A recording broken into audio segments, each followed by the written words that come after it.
நாம் யாருக்கு என்ன தீங்கு செய்தோம்? நமக்கு மட்டும் ஏன் இப்படி எல்லாம் நடக்கிறது?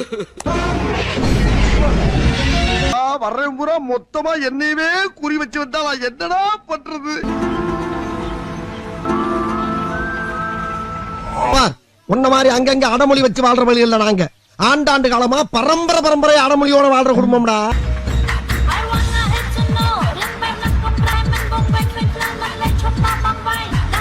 காலையில என்ன விளையாட்டு காட்டுறாங்க, எப்படி எல்லாம் சோதிக்கிறாங்க.